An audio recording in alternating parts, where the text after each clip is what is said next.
بسم الله والحمد لله والصلاة والسلام على نبينا محمد وعلى آله وأصحابه ومن والاه أما بعد. Assalamu alaikum wa rahmatullahi wa barakatuh. Donc aujourd'hui, Inch'Allah, une quatrième vidéo, toujours dans la même continuité des définitions des sciences islamiques. Donc la science que nous allons voir, Inch'Allah, aujourd'hui est la deuxième des sciences qui fait toujours partie de cette première grande catégorie qu'on a appelée l'autre fois Ulum al-Ghaya, les sciences fondamentales. Et donc cette science-là est la science de al-fiqh, la science de la jurisprudence. Donc cette science-là est une science qui est très importante. Elle est citée également dans le hadith de Jibril qu'on a vu précédemment, lorsque Jibril est descendu sous la forme d'un homme et qu'il est parti voir le prophète qui était lui-même en présence des compagnons, et il lui a posé un certain nombre de questions. Donc on a déjà vu ce hadith-là. Lorsqu'il a posé la question sur Akhbirni an al-Islam, informe-moi sur l'Islam, c'est cela qui a été voulu par la science de al-fiqh. Et donc le prophète a répondu à cette interrogation-là en disant c'est le fait d'attester qu'il n'y a nulle divinité digne d'être adorée, à part Allah, et que Mohammed est son prophète. Donc ça c'est la première des choses. La deuxième chose, c'est le fait d'accomplir la prière. La troisième, le fait de donner l'aumône obligatoire zakat. La quatrième, le fait de jeûner le mois de Ramadan. Et la cinquième et la dernière, le fait d'accomplir le pèlerinage. Et la chose qu'on remarque, c'est que tout ce qui a été cité, les 5 piliers qui ont été cités de l'islam, ce sont des piliers qui sont des actions de l'être humain. Ça peut être des actions ou des délaissements d'actions, comme on va le voir. Donc la première chose, c'est le fait d'attester avec la langue. Donc ça ne nous a pas été demandé de croire, mais d'attester. Car tout ce qui est en rapport avec la croyance, ça a déjà été traité précédemment dans l'iman, les 6 piliers de l'iman, donc croire en Allah et croire en ses anges, etc. Donc les 6 piliers de la foi. Donc ici, c'est pas le fait de croire en Allah, car sinon ça ferait une répétition. Ici, c'est le fait d'attester avec la langue, c'est le fait de faire l'action avec la langue et d'attester de cette foi. Le deuxième des piliers, c'est le fait d'accomplir la prière. Donc c'est une action, donc c'est une action à accomplir également avec ses membres. Le troisième, c'est le fait de payer la zakat et également le fait de payer la zakat, donc de prendre parmi ses biens pour en donner une partie aux plus démunis. Ça fait partie c'est une action qui nous est rendue obligatoire. Donc c'est une action.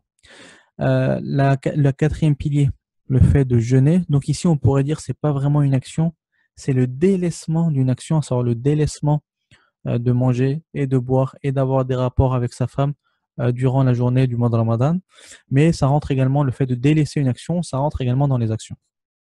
Et la cinquième et dernière, donc le fait d'accomplir le pèlerinage, qui est lui-même une action. Donc les 5 piliers ici de l'islam représentent le fiqh. Donc ce n'est pas les seuls piliers. On va voir qu'il y a d'autres actions également dans cette science-là qui est le fiqh. Mais ce qu'on remarque, c'est que ce sont tous des actions, des pratiques à effectuer. Contrairement à l'aqida, c'était des choses à croire, donc des choses en relation avec le cœur et en relation avec la raison. Donc c'est ici la différence qu'il va y avoir entre l'aqida et entre el-fiqh, entre la croyance et entre la jurisprudence. Donc nous, on va, Inch'Allah, continuer sur notre méthodologie, à savoir de donner une définition en s'appuyant sur le côté linguistique, puis ensuite donner une définition dans la terminologie des fuqaha, puis ensuite donner les composantes de cette science-là, donc les grands chapitres présents dans cette science-là. Mais avant tout, on va parler de l'appellation al-fiqh. Comme pour l'aqida, on avait dit qu'il y avait plusieurs appellations qui étaient utilisées par les savants pour la science de l'aqida. C'est exactement la même chose pour al-fiqh. Donc parmi les appellations la plus connues aujourd'hui qu'on connaît, c'est cette appellation-là, al-fiqh. Mais également parmi les appellations, on peut retrouver parfois des livres où cela est utilisé. Il y a le fait d'appeler cette science-là al-furu', les branches de la religion. Et il y a également le fait d'appeler cette science-là al-fiqh al-asghar, le petit fiqh. Comme on a vu précédemment, certains appellent cette science-là, plutôt la science de l'aqida, ils l'appellent al-fiqh al-akbar. Donc ici, ils vont appeler la jurisprudence al-fiqh al-asghar. Parmi les appellations, mais c'est déjà beaucoup plus rare, le fait d'appeler cette science-là al-ahkam. Donc des livres dans l'ahkam dû au fait que la science de la jurisprudence, c'est une science qui va donner une grande importance au ahkam shar'iyya, au jugement islamique. Parmi les appellations qu'il y a également, il y a l'islam. Et là, c'est encore beaucoup plus rare qu'un savant appelle cette science-là l'islam, mais ça, c'est déjà arrivé. Et parmi les appellations également, sharia. Donc on va passer maintenant à la définition linguistique, puis on va passer ensuite à la définition terminologique. Dans la langue arabe, la base du mot fiqh, ce sont les trois lettres al-fa, al-qaf, wal-ha, du verbe faqiha. Faqiha en arabe, ça veut dire comprendre une chose, avoir la compréhension d'une chose. Sauf qu'il y a un autre mot également qui veut dire comprendre, qui est fahima. Et ici, le fiqh, ils disent en réalité dans la langue arabe, ce n'est pas simplement le fait de comprendre une chose, mais c'est le fait de le comprendre et de le comprendre d'une compréhension qui est très pointue et d'une compréhension qui sous-entend une maîtrise. Donc en réalité, le fiqh ou le fahm, donc les deux se ressemblent, c'est une compréhension, mais le fiqh, ça va être quelque chose dans la langue arabe, quand on va utiliser le mot faqiha, le verbe faqiha, ça va être une compréhension qui va être beaucoup plus accentuée, c'est-à-dire une compréhension qui est pour l'élite, une compréhension qui est à un niveau bien supérieur que le fahm, qui est une compréhension normale et basique. Maintenant, la définition terminologique. Donc cette définition, elle peut un petit peu faire peur. Donc parmi les définitions qu'il y a, ils disent, donc certains savants disent, العلم بالأحكام الشرعية العملية المستنبط من أدلة التفصيلية باستعمال الأدلة الإجمالية.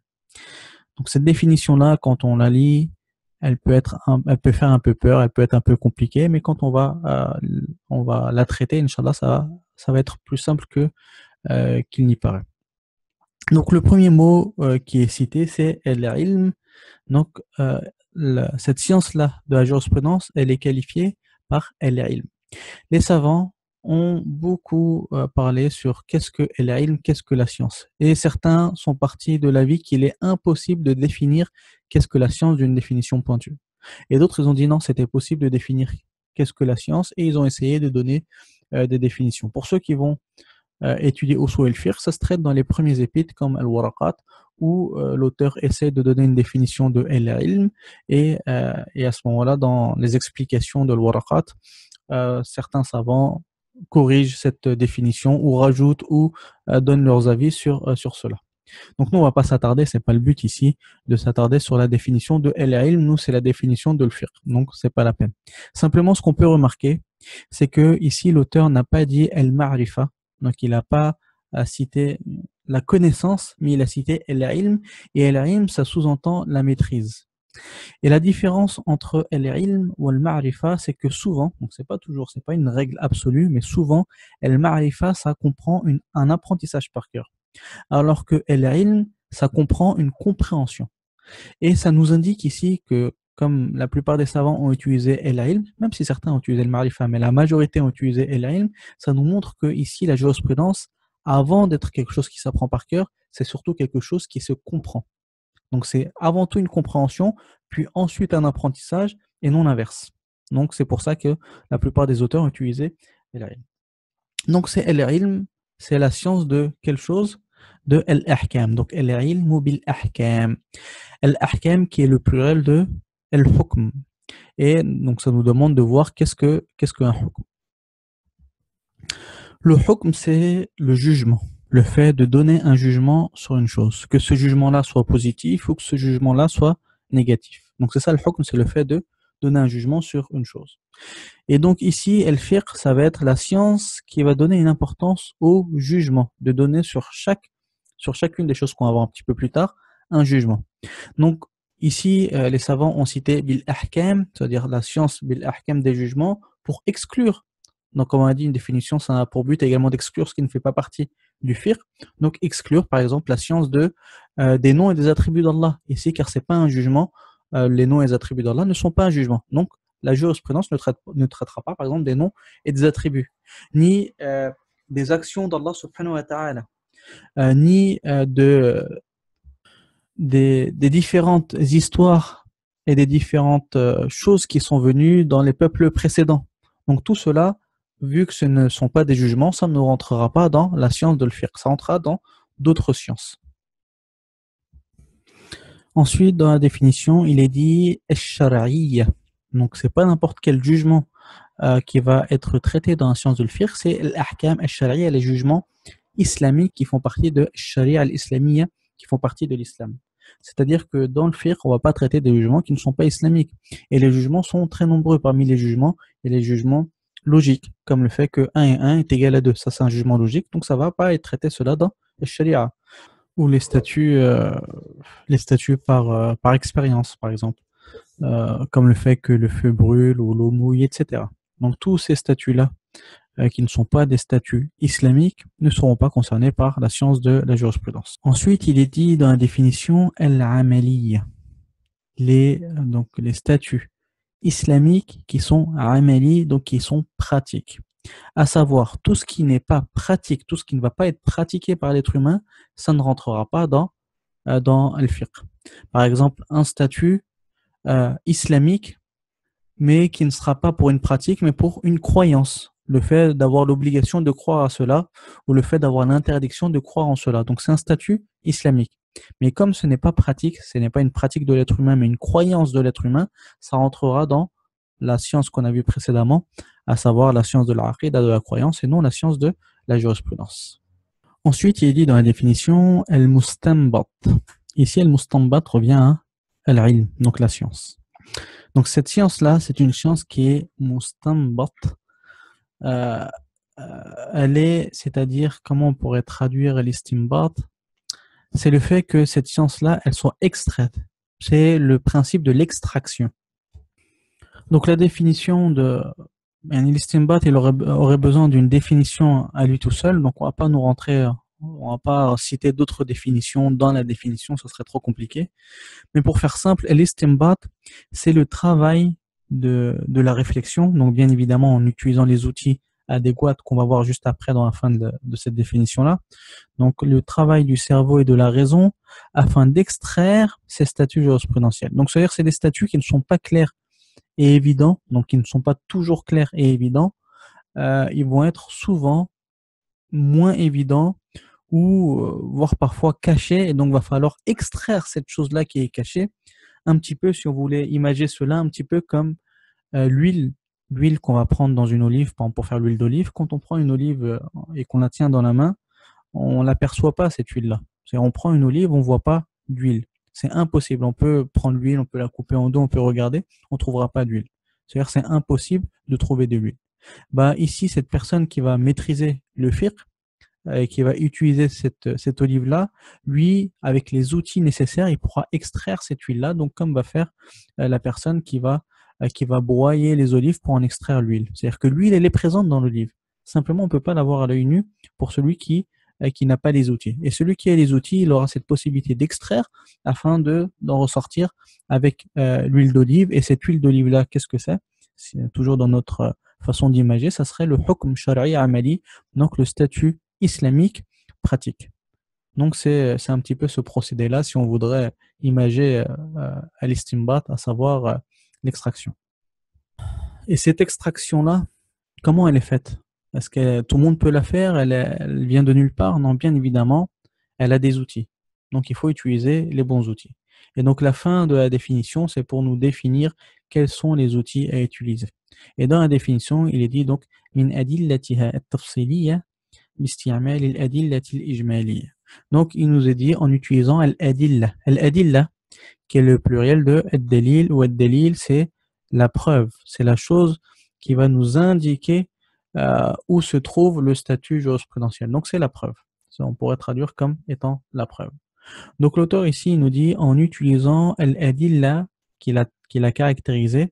Donc déjà il a rajouté un damir, il a dit adillatiha, c'est-à-dire de ses preuves. Les preuves, quand il dit de ses preuves, de quoi il parle? Il parle de al-sharia al-islamiyya, comme il a dit l'ahkam al-shar'iyya, les règles islamiques. Donc c'est les preuves de l'islam, non? Donc bien évidemment, la base, c'est de tirer les règles islamiques des sources islamiques, bien évidemment.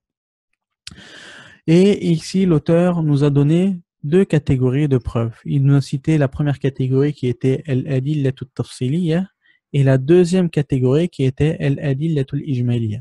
Donc il nous dit que les statuts jurisprudentiels islamiques et pratiques vont être tirés des sources qu'on a appelées adillah at-tafsiliyya, des sources islamiques tafsiliyya, qu'on pourrait dire spécifiques, en utilisant des preuves ijmaliyya, des preuves générales. Donc, il y a la preuve spécifique et il y a la preuve générale. Donc, la preuve spécifique, c'est là où se trouve le statut jurisprudentiel, et la preuve générale, c'est l'outil qu'on va utiliser pour pour extraire ce statut jurisprudentiel. On retourne avec l'olive et l'huile d'olive.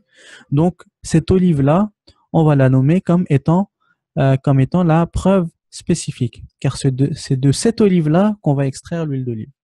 Et l'outil qu'on va utiliser pour broyer les olives, le presseur, c'est cela qu'on appellera ad-dalil al-ijmali, la preuve générale. Donc, il y a deux catégories de preuves, la preuve spécifique et la preuve générale. La preuve spécifique, c'est de là où est extrait le statut jurisprudentiel, et la preuve générale, c'est l'outil qu'on va utiliser. Un autre exemple qu'on pourrait donner, c'est comme, par exemple, pour accrocher une œuvre d'art ou pour accrocher un tableau dans un mur.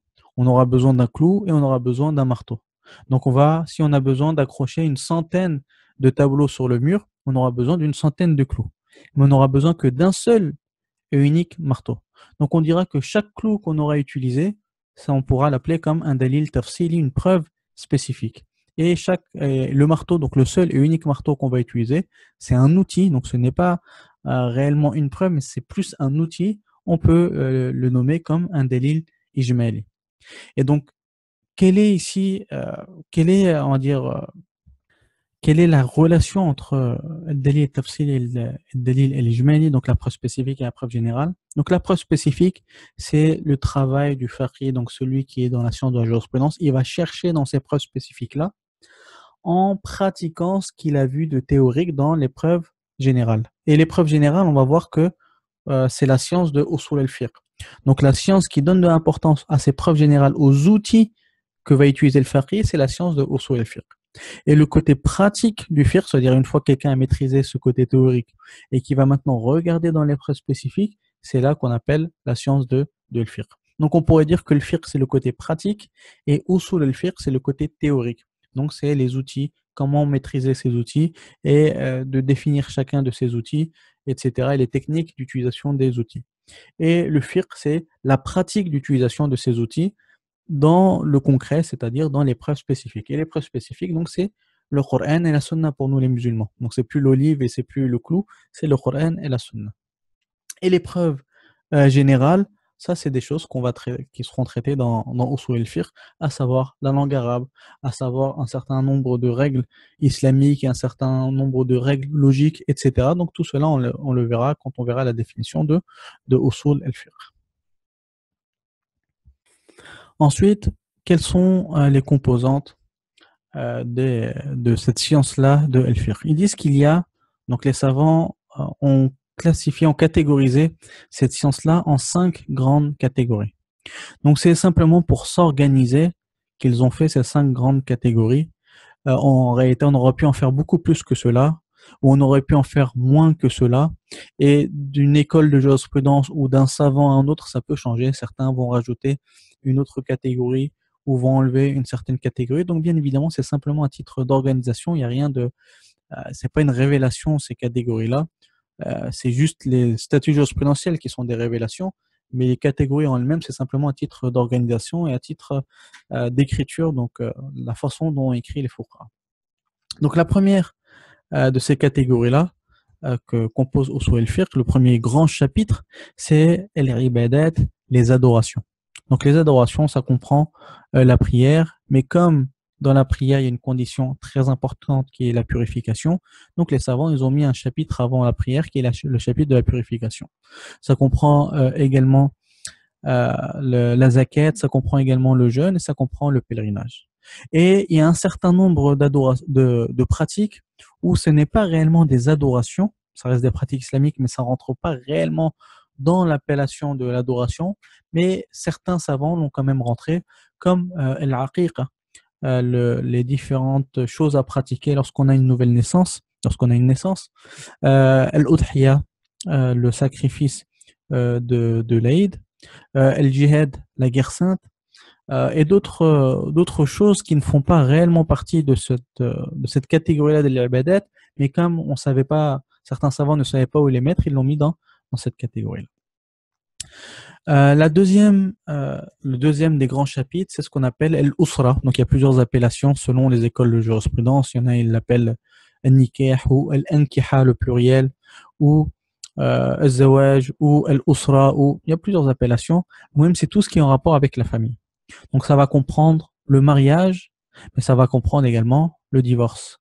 Et ça va comprendre également les pratiques qui vont être par rapport au mariage, c'est-à-dire le contrat de mariage ou la fête de mariage, dans ce qui est autorisé, ce qui est interdit, et ensuite les pratiques interdites et autorisées lors de la vie conjugale, et ensuite tout ce qui est autorisé ou interdit durant le divorce, et tout ce qui va suivre le divorce, comme la pension, comme la garde des enfants, etc. Donc tout ce qui est en rapport de près ou de loin avec la famille, donc c'est pour ça on dit l'usra, c'est la famille, ou avec le mariage et tout ce qui est en rapport avec cela, choisir le tuteur, etc. Ça va rentrer dans ce grand chapitre.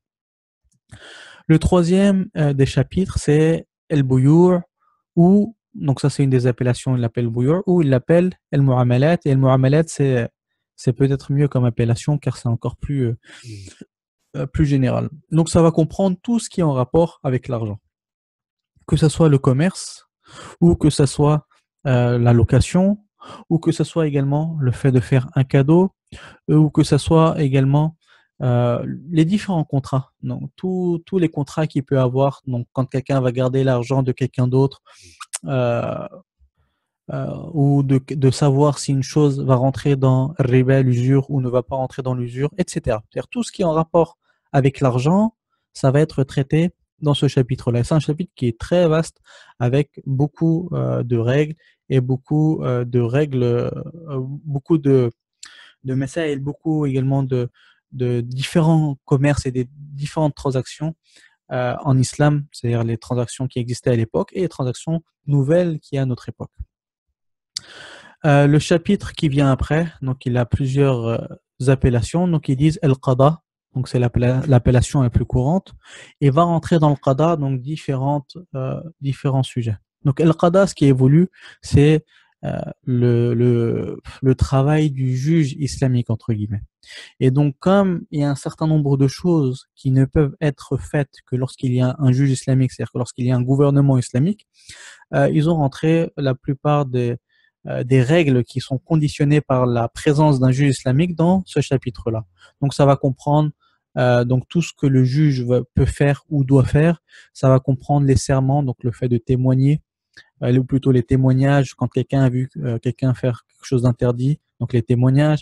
Ça va comprendre également les peines légales en islam, c'est-à-dire pour chaque action, quelle est sa peine, comment la pratiquer, etc. Donc ça va comprendre tout ce qui est pratiqué par le juge islamique, tout ce qu'il peut faire ou tout ce qu'il ne peut pas faire avec des conditions et des sujets divers. Et le cinquième et dernier chapitre du fiqh, c'est ce qu'on appelle al-fara'id, ou d'autres savants l'appellent al-mawarith. C'est le chapitre de l'héritage. Donc c'est un chapitre à part entière qui aujourd'hui euh, généralement n'est plus traité dans le fiqh, mais il est traité comme une science à part entière. Généralement, le fara'id aujourd'hui, c'est une science qui est sortie de la science de le fiqh, et donc il est traité de façon indépendante. C'est pour ça que dans la majorité des universités islamiques, il y a des cours de fiqh et il y a des cours de fara'id, et les deux, c'est deux profs différents, et c'est deux appellations différentes, et deux examens différents, et deux livres différents. Donc c'est la pratique qui est faite aujourd'hui dans la majorité des universités et des centres islamiques. Et donc d'une école de jurisprudence à une autre, parfois il peut avoir un sixième, ou voire même un septième chapitre. Par exemple, dans le fiqh de Imam Malik, il y a un chapitre qui s'appelle Al-Halal wal-Haram. Donc dans ce chapitre-là, donc c'est un chapitre en plus, il est traité souvent toutes les règles qui sont en rapport avec la nourriture, ce qui est autorisé de manger, ce qui est interdit de manger, et avec les habits, ce qui est autorisé de porter, ce qui est interdit de porter, et la parure, ce qui est autorisé de porter pour les hommes comme pour les femmes en termes de parure, c'est-à-dire les métaux, l'or, l'argent, quelle quantité, comment, etc. Donc ça, c'est spécifique au madhab de Imam Malik, et d'autres écoles de jurisprudence ont parfois un sixième chapitre. Même dans le madhab de Imam Malik, c'est pas dans tous les livres qu'on trouve ce sixième chapitre-là. Donc bien évidemment, comme je dis, tout ça, c'est à titre d'organisation uniquement, et quel que soit le chapitre, comment cela est traité, ça ne va pas influencer sur les sujets eux-mêmes.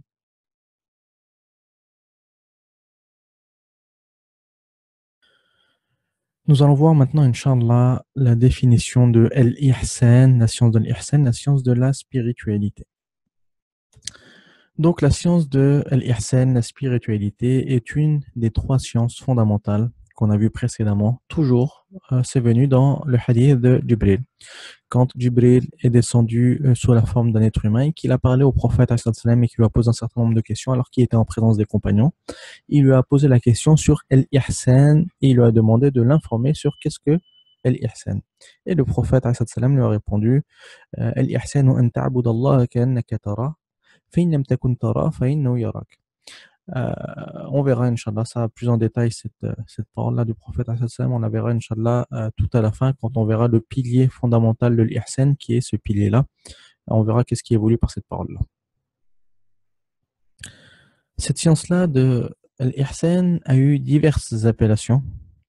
Et parmi ces appellations, certaines font débat, certaines font polémique, et certaines sont rejetées. Et on va les citer, Inch'Allah, et on va essayer d'éclaircir ce sujet. Donc, parmi les appellations qu'il y a, bien évidemment, il y a l'ihsan. Et également, parmi les appellations qu'il y a de cette science-là, il y a al-hikam, on va dire les sagesses. On pourrait traduire ça par les sagesses. Il y en a qui appellent cette science-là al-hikam, dû au fait que l'un des grands livres écrits dans ce domaine-là s'appelle al-hikam. Parmi les appellations également qu'il y a al-raqa'iq, al-raqa'iq par rapport au fait d'adoucir les cœurs, donc la science qui adoucit les cœurs. Mais l'appellation qui fait vraiment débat et qui fait vraiment polémique, et l'appellation qui est le plus employée pour cette science-là, c'est l'appellation at-tasawwuf, d'où vient le mot également soufi. Donc cette appellation-là, bien évidemment, personne ne va le nier, ça fait beaucoup de polémiques aujourd'hui. Quelle est la raison de cette polémique-là? Dû au fait que c'est une science d'un côté, mais il y a également un groupe de personnes qui se sont appelées, qui se sont nommées par rapport à cette science-là. Et donc ça arrive, cela avec tous les groupes qui arrivent, qui prennent des appellations, toujours il y a des problèmes entre l'appellation de ce groupe-là et entre le nom de cette appellation, de ce groupe-là. Par exemple, à notre époque, il y a ce qu'on appelle Salafiyya, il y a Soufiyya, il y a etc. plusieurs groupes. Quand on prend chacune de ces appellations-là, à chaque fois l'appellation est une chose qui est correcte et l'appellation, quand on revient au sens de cette appellation-là, c'est quelque chose qui est revendiqué par tous les musulmans. Quand on va le voir, qu'est-ce que at-tasawwuf, la définition linguistique et la définition terminologique, on va voir que tous les musulmans acceptent cette définition-là. Pareil pour Salafiyya, qui est le fait de revenir au salaf. Tous les musulmans sunnites se disent vouloir revenir au salaf de la Ummah, c'est-à-dire au salaf salih, c'est-à-dire les pieux prédécesseurs de la Ummah. Quand on va prendre d'autres groupes, donc ils sont très nombreux, que ce soit al-Ikhwan, donc si on prend le mot, ça tout le monde accepte, c'est les frères musulmans. Tout le monde accepte le principe de la fraternité en islam, c'est quelque chose de basique en islam. Quand on va prendre par exemple at-tablir, le fait de faire da'wah, donc tout le monde accepte ce mot-là, la base qui est le fait de faire da'wah, c'est quelque chose qui est accepté en islam. Quand on prend par exemple ceux qui vont s'appeler al-jihadiyya, le fait de faire le djihad, ça fait partie des choses également qui sont présentes en islam. Le djihad, personne parmi les musulmans va renier cette action-là qui est le djihad, etc. Mais certains vont être en contradiction, non pas avec l'appellation, mais avec ceux qui se sont appelés par ce nom-là, c'est-à-dire par le groupe.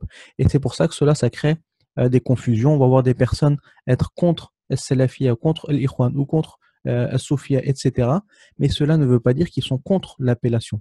Et donc, parfois, des amalgames sont faits entre l'appellation d'un côté et entre le groupe d'un côté. C'est pour ça qu'on va voir certaines personnes dire je suis contre ce groupe-là, mais cela ne veut pas dire absolument qu'ils sont contre l'appellation ou qu'ils sont contre la science qui en découle ou contre le sens qui en découle. À aucun moment, une personne qui se dit être contre Salafia va être contre les Salaf, ou celui qui se dit être contre les Ikhwan va être contre la fraternité en islam, ou qui va être contre l'établir va être contre le fait de faire da'wah en islam, ou qui va être contre al-jihadi va être etc., etc. C'est-à-dire le fait d'être contre un groupe, quelle que soit la raison. Donc, c'est pas notre but ici. Notre but ici de rentrer dans ces débats-là des groupes, mais le fait d'être contre un groupe ne va pas forcément dire qu'on va être contre l'appellation. Donc ici, le problème avec ce mot-là, At-tasawwuf, c'est qu'à la fois il représente une science que personne nie. Donc cette science-là, quelle que soit l'appellation qu'on lui donne, ça n'a pas d'importance, hein. Comme pour l'aqida et comme pour le fiqh, l'appellation n'a pas une grande importance. Ce qui compte, c'est le contenu. Donc une science que personne ne nie, qui est dans le hadith de Jibril, qui est authentique, et tout le monde reconnaît cette science-là. Peut-être ils ne l'appellent pas par cette appellation-là, mais ils reconnaissent la science. Et à côté de cela, un groupe sur lequel chacun peut avoir son avis parmi les savants. Il y en a qui adhèrent, il y en a qui adhèrent pas.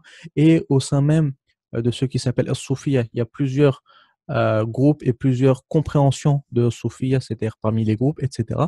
Donc, c'est ça qui est très important de faire, de ne pas faire l'amalgame entre la science qu'on va voir aujourd'hui et entre le groupe. C'est-à-dire que nous, ce qui compte ici, nous, on va traiter de la science qui est l'ihsan et qui a également été appelée at-tasawwuf par une grande quantité de savants. Et on ne va pas parler du groupe, c'est pas notre but ici. Donc, on va revenir, Inch'Allah, comme à notre habitude, aux définitions linguistiques, à savoir, on va commencer par la définition linguistique de l'ihsan, puis on va parler de la définition linguistique de at-tasawwuf.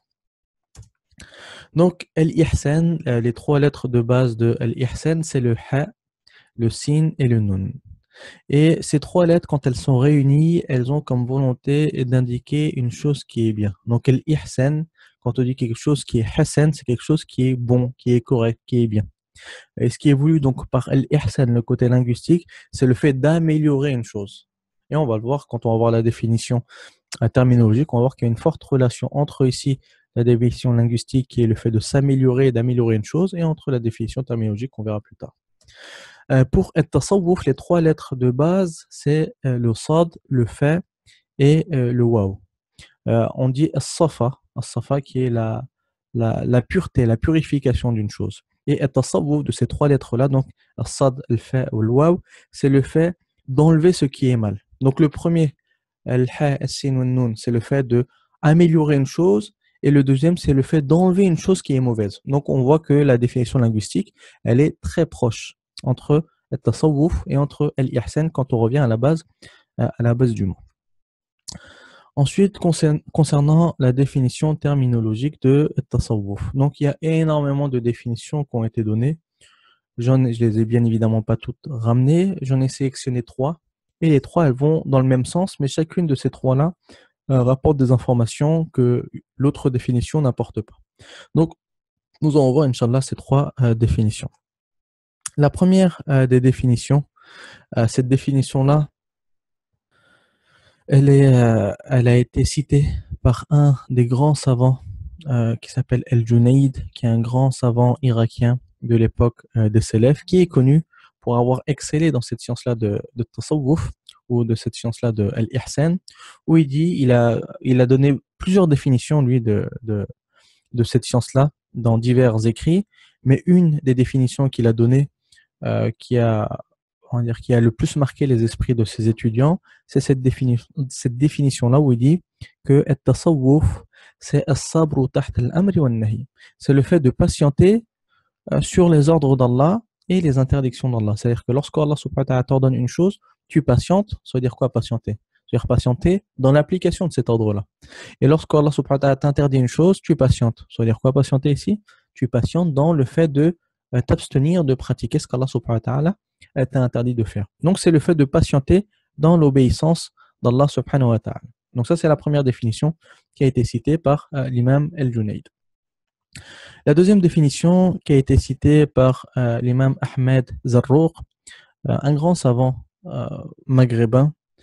Ils ont divergé sur l'origine de ce savant-là. Certains disent qu'il est originaire du Maroc, d'autres disent qu'il est originaire d'Égypte, d'autres disent qu'il est originaire d'autre part. Moi, mais il est connu pour être du Maghreb arabique.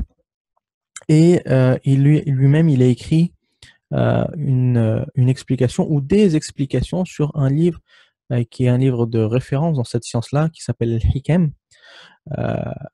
Donc dans ce livre-là, il aimait tellement ce livre-là, ce cheikh Ahmed Zarrouq, qu'il a écrit une multitude d'explications. Il disait que dès qu'il terminait d'écrire une explication sur ce livre-là, directement, il entreprenait l'écriture d'une nouvelle explication. Parmi ces explications, certaines ont été retrouvées, certaines n'ont pas été retrouvées. Certains disent qu'il y a 19 explications, certains disent 21, certains disent non, en réalité, ça dépasse la cinquantaine d'explications qu'il a écrit sur ce livre-là. Le muhim, c'est qu'il y en a 5 ou 6 qui ont été retrouvés et qui ont été travaillés, qui sont édités et qui sont publiés. Donc cette définition-là, elle a été citée dans la 14e explication du Cheikh de l'Hikam, et elle a également été citée dans d'autres livres du Cheikh Ahmed Zarruq. Et il dit at-tasawwuf, quand il donne sa définition, il dit c'est islahul qulubi wa ifraduha lillah amma siwa. C'est le fait d'améliorer les cœurs. L'islah, en théorie, c'est le fait de réparer une chose qui a été cassée. Donc ici, c'est le fait de, on va dire, réparer ton cœur, donc d'améliorer ton cœur après qu'il ait été rempli de péchés ou qu'il ait été rempli d'hypocrisie ou qu'il ait été rempli, encore pire que cela, de mécréance. Donc c'est le fait de corriger ton cœur, améliorer ton cœur, réparer ton cœur. Et le fait, on va dire, de spécifier ton cœur ou de faire en sorte que ton cœur soit destiné uniquement à Allah subhanahu wa ta'ala et à personne d'autre. C'est-à-dire que tout ce que tu vas accomplir dans ce bas monde, ce n'est que pour Allah subhanahu wa ta'ala et pour absolument rien ni personne d'autre. C'est-à-dire c'est la concrétisation du tawhid, de la croyance qu'on a vu précédemment en définition, mais on va dire c'est le côté pratique de ce tawhid.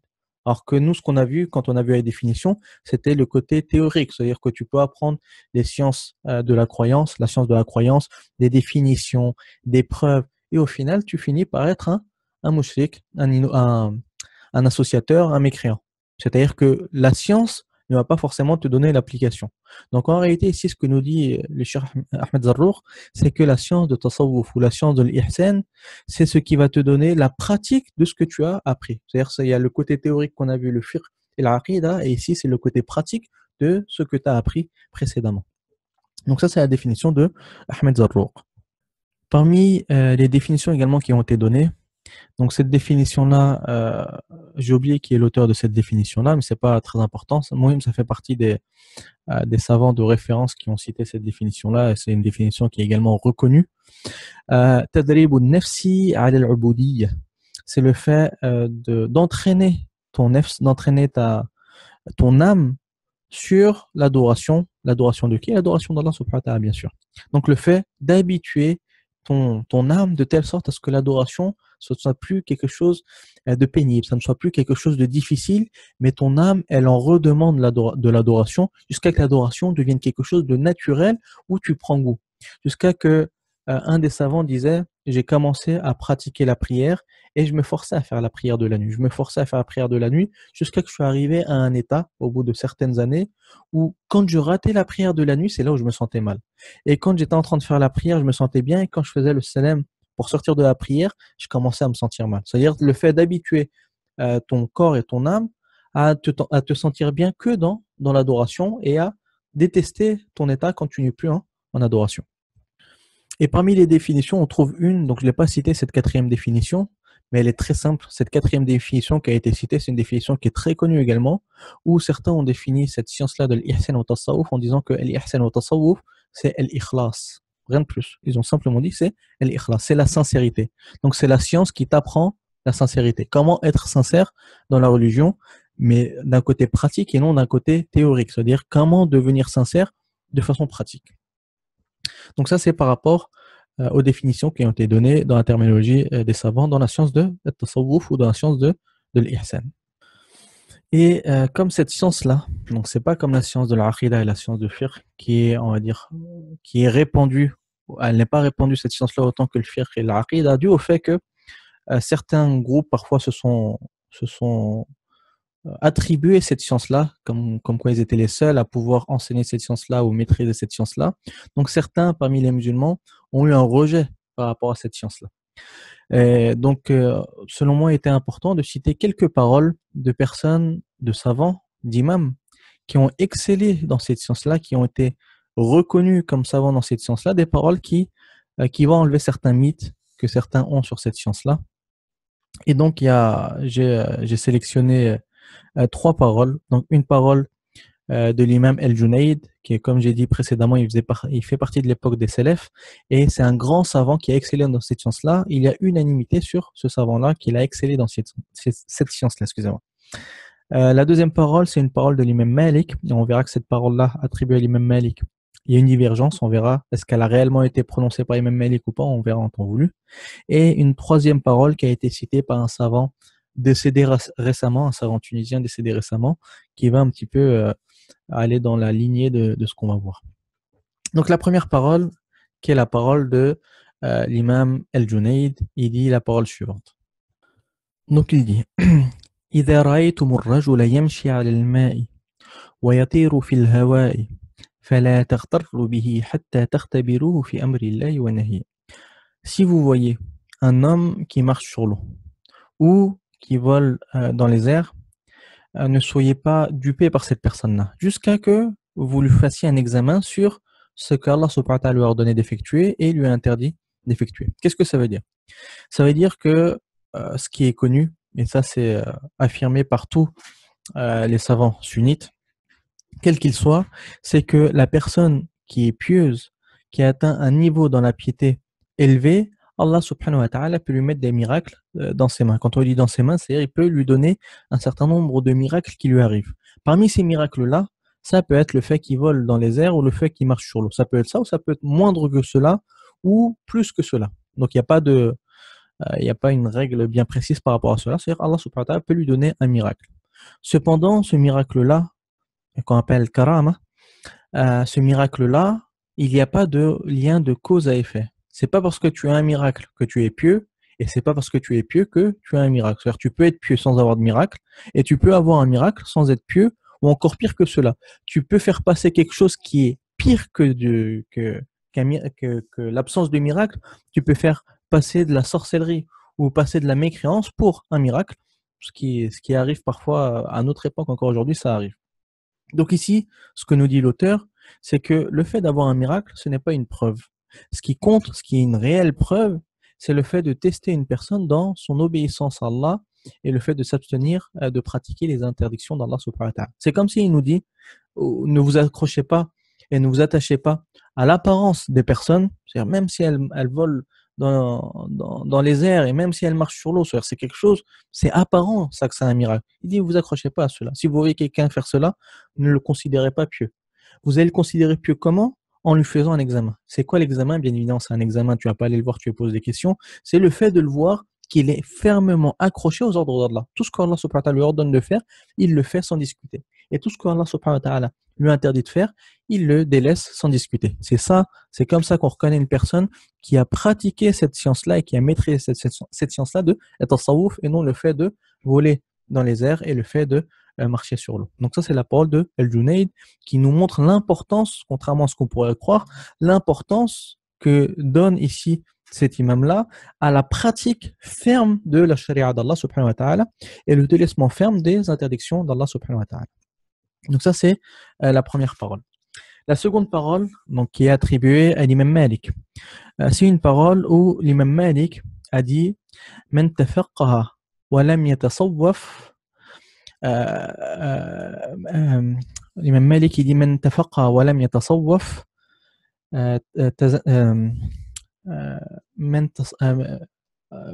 j'ai pas la parole sous les yeux. C'est bon, j'ai retrouvé la parole. Man tafaqqaha wa lam yatasawwaf tafassaq. Celui qui a étudié le fiqh jusqu'à avoir excellé dans cette science-là de le fiqh, mais qui n'a pas étudié cette science-là de tasawwuf, tafassaq, il a été pervers. Pourquoi il a été pervers? Car le fait de maîtriser les règles de la religion sans avoir une piété et une crainte d'Allah subhanahu wa ta'ala, ça peut te faire aller dans des excès. On voit à notre époque, malheureusement, beaucoup de personnes, on va pas dire beaucoup, mais certaines personnes ont atteint un niveau de piété, voire même ce sont des savants qui ont la capacité de faire la fatwa et de donner des avis religieux, mais pour un bien de ce bas monde, pour de l'argent, pour des femmes ou quoi que ce soit, il connaît la vérité, mais il va donner une réponse autre que la vérité pour avoir une place dans ce bas monde. Et donc ça arrive, c'est quelque chose qui existe et qui a toujours existé. Donc celui qui a simplement la science, mais qui n'a pas la piété, celui-là, bien évidemment, il y a une forte chance pour qu'il devienne pervers. Ensuite, l'imam Malik, il dit « وَمَنْ تَصَوَّفَ وَلَمْ يَتَفَقَّهْ » celui qui maintenant étudie cette science-là de tasawwuf, c'est-à-dire pour la crainte d'Allah, وَلَمْ يَتَفَقَّهْ et qui n'a pas, par contre, étudié la science de l'fiqh, qui n'a pas approfondi la charia d'Allah subhanahu wa ta'ala, tazandaqa, il va devenir un zindiq. Ce qui est voulu par le zindiq, c'est celui qui n'a pas de pratique religieuse correcte. Comme ça arrive également à notre époque, c'est-à-dire des personnes qui ont vraiment une volonté de plaire à Allah, une piété, une volonté de faire le bien, mais qui n'ont absolument aucune connaissance de la religion, ce qui est interdit et ce qui est autorisé. Et leur volonté de faire le bien, accompagnée de leur ignorance de ce qui est autorisé et interdit, fait des dégâts. Et c'est là où on trouve pas mal de choses qui font, pas mal de personnes, souvent des jeunes, qui font des choses qui contredisent complètement la religion. Et ça arrive souvent malheureusement. Donc, l'un ou l'autre, ça fait partie des choses qui sont blâmables. Et au final, qu'est-ce qu'on doit faire? C'est la suite de la parole où l'imam Malik il dit وَمَنْ جَمَعَ بَيْنَهُمَا, celui qui a regroupé ces deux sciences-là, donc التصوف et la science de l'fiqh, tahaqqaq, celui-là, il a fait ce qui lui était demandé, il a accompli la bonne religion, c'est-à-dire la piété accompagnée de la science. Donc cette parole-là, elle a été citée par l'imam Ali al-Adawi, donc c'est un grand savant, Ali al-Adawi, dans une des explications de Al-Muqaddim al-Izziya. Donc Al-Muqaddim al-Izziya a une explication qui a été écrite par un cheikh qui s'appelle Zurqani. Et lui, il a écrit une explication de cette explication-là qu'on appelle en arabe une hashia, des notes de bas de page. On verra ça plus tard, les différentes appellations qui ont été données sur les différentes catégories de livres, etc. On verra en temps voulu, Inch'Allah. Donc, il a écrit des notes de bas de page. Et dans cette note de bas de page, dans le 11e chapitre, à un moment, ça parle de cette science-là de tasawwuf, et l'auteur, il cite cette parole-là de l'imam Malik. Cependant, certains savants, anciens et contemporains, ont remis en question cette parole-là dû au fait que malgré que c'est un grand savant, l'imam Ali al-Adawi, il n'a pas cité de chaîne de transmission. Donc c'est un grand savant qui a écrit une explication ou des notes de bas de page sur Mukhtasar de l'imam Khalil. Il a écrit également une explication, ou plutôt des notes de bas de page sur l'explication de la Risala d'Ibn Abi Zayd. Il a écrit des notes de bas de page ici sur la Muqaddimah al-Izziya. Il a écrit des notes de bas de page sur une explication de l'Ashmawiya. Il a écrit beaucoup de livres qui sont des livres de référence absolue dans le madhab de Imam Malik, dans le fiqh. Il a écrit également dans la langue arabe et dans al-Mawarith, dans le Fara'id, dans la science de l'héritage. Il a écrit dans Usul al-Fiqh. Donc c'est un savant qui est reconnu. Donc ça veut dire que c'est quelqu'un en qui on peut avoir confiance. Mais malgré cela, il n'a pas cité de chaîne de transmission lorsqu'il a cité cette parole-là. Donc ça a fait que les savants se sont divisés en deux catégories. Ceux qui ont dit ça reste quand même un grand savant, il ne va pas citer une parole qui est fausse ou qui est erronée, on peut lui faire confiance. Et d'autres ils ont dit non, certes c'est un savant, mais on ne va pas l'imiter aveuglement. Nous, on a besoin de la chaîne de transmission pour croire à cette parole-là. Donc cette parole-là, au final, elle ne fait pas unanimité et elle a été acceptée par certains et contredite par d'autres savants au sein même du madhab de Imam Malik. C'est-à-dire qu'au final, le sujet de débat, c'est est-ce que l'imam Malik l'a prononcé. Mais il n'y a pas de débat sur le fait que cette parole-là, dans son sens, elle est correcte. Et la troisième parole, donc c'est pas vraiment une parole, c'est une histoire, par rapport à un cheikh tunisien qui s'appelle Mohamed ibn Youssouf el-Kafi. Donc el-Kafi, par rapport, c'est pas son nom de famille, mais par rapport au fait qu'il vient de El-Kaf, qui est une région au nord-ouest de la Tunisie. Donc ce grand savant-là, c'est un savant qui est décédé il n'y a pas très longtemps, en l'an 1960, c'est-à-dire il a vécu à l'époque de Tahir ibn Ashur. Et ce savant-là était tellement fort dans la religion qu'ils disent qu'il était au même niveau que Tahir ibn Ashur, ou voire même plus fort que lui. Donc il disait que ces deux savants-là, ils étaient en concurrence, entre guillemets en concurrence, dans le sens où c'était deux têtes dans le fiqh et dans l'usul et dans les sciences islamiques de façon générale à cette époque-là. Et ils disent ce qui a fait que cet imam-là, Mohamed ibn Youssouf el-Kafi, n'a pas brillé comme il se doit, c'est-à-dire qu'aujourd'hui le nom il n'est pas super connu, ce nom de ce shir, dû au fait qu'il y avait Tahir ibn Ashur qui lui était très connu, ce qui a fait de l'ombre à ce shir-là. Et certains disent qu'il était plus savant au final, Mohamed ibn Youssouf, et d'autres ils disent non, c'était Tahir ibn Ashur. Muhim, c'est que c'était deux grands savants. Ce savant-là, il a étudié en Tunisie et il a enseigné en Tunisie. Puis ensuite, pour des raisons politiques, il est parti émigrer en Syrie. Et quand il est parti en Syrie, au Chem, directement, les savants, ils ont reconnu sa grandeur et ils lui ont demandé d'enseigner là-bas les sciences islamiques en Syrie. Et il avait même l'autorisation de donner la fatwa, quelque chose qui était rare pour quelqu'un qui n'était pas du madhab Shafi'i, était maliki du madhab. Donc, il pouvait donner la fatwa et il pouvait enseigner dans la grande mosquée de Damas, et il avait énormément d'étudiants et des gens venaient du monde entier pour voyager, pour lui poser des questions. Il a même écrit un recueil, ou plutôt il a écrit des fatwas qui ensuite ont été regroupés par un de ses étudiants. On l'appelle le recueil de fatwas de l'imam Mohammed al-Kafi. Oui, pour dire que c'était un grand savant. Ce savant-là, il a écrit divers livres dans le fiqh, dans diverses sciences, dont un livre qui est une explication d'une poésie qui s'appelle Al-Asimiyya, par rapport à l'auteur de ce livre-là qui s'appelle Ibn Asim, qui a également un autre nom, donc le vrai nom, Tuhfatul Hukam. C'est une poésie d'environ 1700 vers de poésie, qui a pour but de citer les règles qui seront nécessaires aux juges islamiques. Donc ça comprend le mariage et le divorce et tout ce qui est en rapport avec le mariage et le divorce, c'est-à-dire les pensions alimentaires et la garde des enfants, etc. Il y a également le commerce, donc l'achat, la vente, tout ce qui rentre dans l'usure, ce qui ne rentre pas dans l'usure, les commerces interdits, autorisés. Donc ça englobe vraiment tout ce qui est commerce autorisé, interdit, ça l'englobe vraiment bien. Et les peines légales, tout ce qui est interdit de faire, avec la peine qui va avec, et comment appliquer cette peine-là. Donc ça comprend les peines de mort, ça comprend simplement les peines de fouet, ça comprend les autres peines qu'on appelle le ta'zir, qui est la peine euh, qui n'est pas définie par Allah subhanahu wa ta'ala, où le juge peut avoir un effort de réflexion pour définir cette peine-là. Ça comprend également les règles des témoignages et les règles pour Al-Qadi, comment il peut faire pour juger, etc. Donc ça comprend tout ce que le juge islamique a besoin pour pratiquer. Il disait que celui qui maîtrisait cette poésie-là, il l'apprenait par cœur, et il en avait une bonne compréhension, il pouvait être juge islamique, donc selon le madhab de Imam Malik, parce que c'est selon le madhab de Imam Malik que ça a été écrit par un savant d'Andalousie, il pouvait être juge sans aucun problème à l'époque ancienne, c'est-à-dire à l'époque ancienne, le niveau il était très élevé, donc que dire à notre époque. Et donc ce cheikh-là, Mohammed al-Kafi, il a écrit une explication de cette poésie-là. Donc une explication qui se veut être une explication très simple, mais profitable. Donc très simple, mais profitable.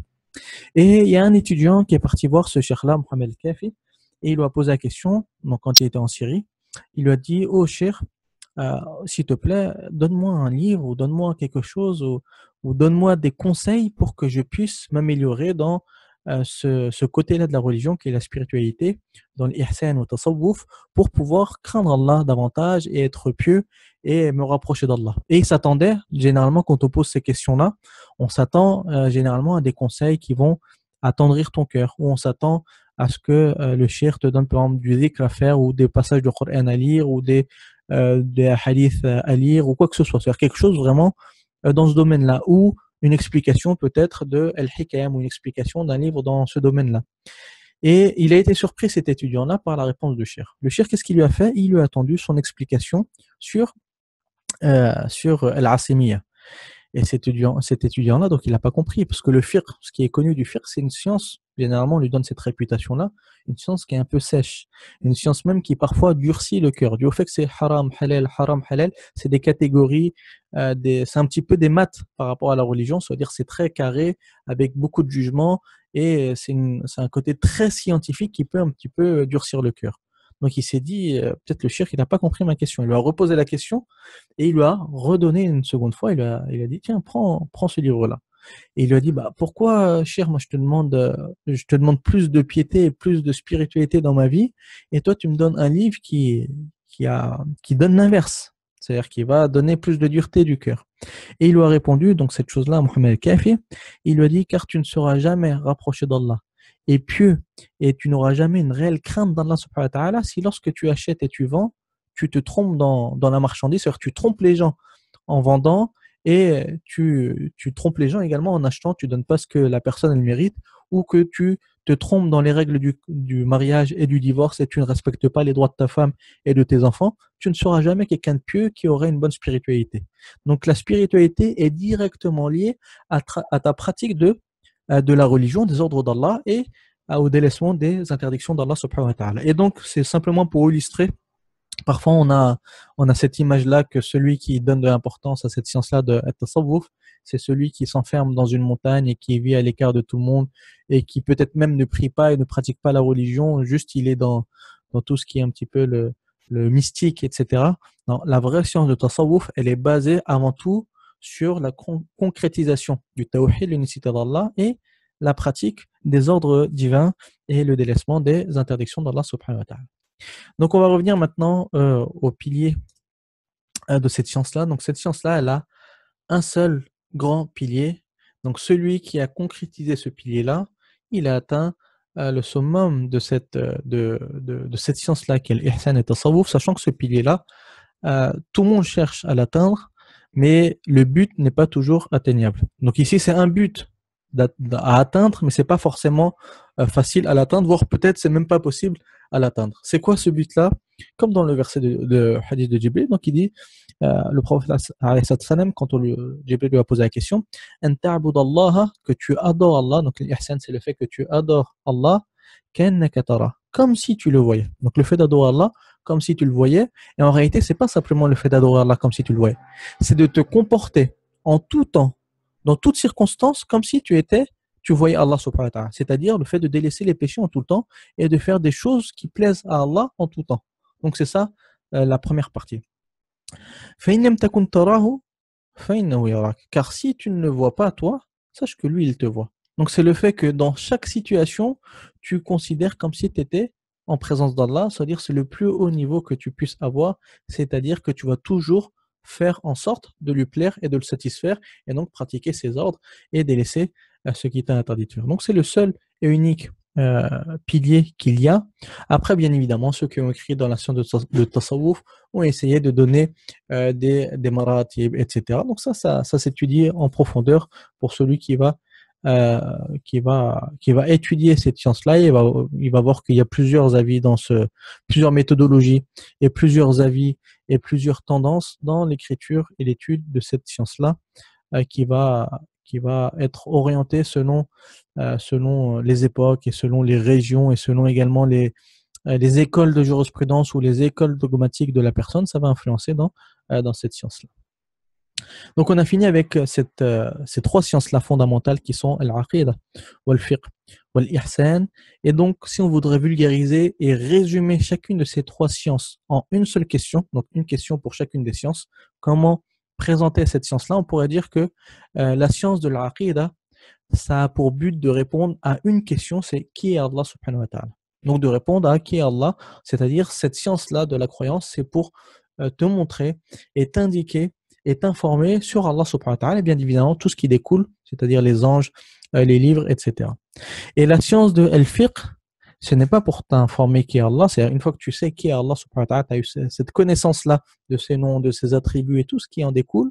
Maintenant, c'est comment obéir aux ordres d'Allah subhanahu wa ta'ala, comment pratiquer la charia d'Allah dans ce bas monde. Donc, c'est toutes les règles qui sont le halal, le haram, pour chaque chose, savoir si c'est autorisé, interdit, préférable, détestable, etc.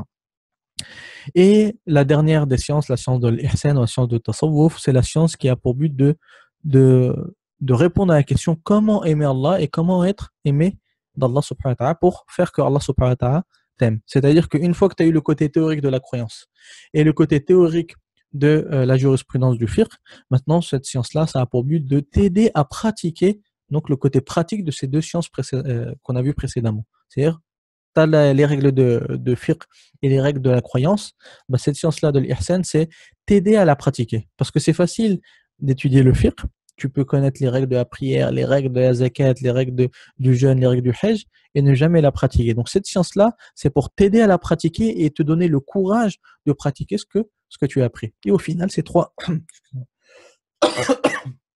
Et au final, bien évidemment, ces trois sciences-là, elles sont complémentaires. C'est pour cela qu'elles sont trois sciences fondamentales qui ont été citées dans un seul et unique hadith, le hadith de Jibril. Ces trois sciences indispensables qui est obligatoire à tout musulman d'étudier afin de pouvoir concrétiser ce hadith-là, c'est-à-dire l'ordre d'Allah subhanahu wa ta'ala.